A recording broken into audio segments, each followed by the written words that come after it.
Hi കുട്ടീസ്, ഇന്ന് ഞങ്ങൾ ഗുരുവായൂരമ്പലം നടയിലെന്ന movie കാണാൻ വേണ്ടി ഇങ്ങനെ തലശ്ശേരിയിലോട്ട് പോയിക്കൊണ്ടിരിക്കുകയാണ്. തലശ്ശേരിയിലുള്ള ലിബേർട്ടി കോംപ്ലക്സിലാണ് ഞങ്ങൾ ടിക്കറ്റ് ബുക്ക് ചെയ്തിട്ടുണ്ടായിരുന്നത്. അപ്പോൾ ഞങ്ങൾ കറക്റ്റ് ടൈമിനാണ് അവിടെ എത്തിച്ചേർന്നത്. വിഷ്ണു ആണെങ്കിൽ കാറ് പാർക്ക് ചെയ്യാൻ വേണ്ടി പോയി, അമ്പൂട്ടി ഓൺലൈൻ ടിക്കറ്റ് കൺഫേം ചെയ്യാനായിട്ടും പോയി. അങ്ങനെ ഞങ്ങളിപ്പോൾ തിയേറ്ററിൻ്റെ ഉള്ളിലോട്ട് കയറിയിട്ടുണ്ട്. അപ്പോൾ മൂവി സ്റ്റാർട്ട് ചെയ്തു. ഇപ്പോൾ അങ്ങനെ ഇൻ്റർവെൽ ആയിരിക്കുകയാണ്. അപ്പോൾ ഞങ്ങൾ പുറത്തുനിന്ന് കുറച്ച് സ്നാക്സും ജ്യൂസൊക്കെ വാങ്ങാൻ വേണ്ടി വന്നിട്ടുള്ളത്. മൂവി എങ്ങനെയുണ്ട്?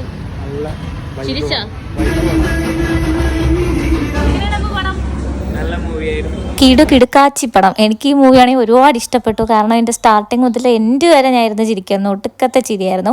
അപ്പോൾ ഒരു കോമഡി സൂപ്പർ മൂവിയാണ്. എല്ലാവരും പോയി കാണാൻ, ഒരിക്കലും മിസ് ചെയ്യല്. ഫാമിലി ആയിട്ടൊക്കെ നമുക്ക് നന്നായിട്ട് എൻജോയ് ചെയ്യാൻ പറ്റുന്ന ഒരു മൂവിയാണ്. ഓക്കെ, അപ്പോൾ ഇന്നത്തെ വീഡിയോ ഇത്രയേ ഉള്ളൂ. Bye bye.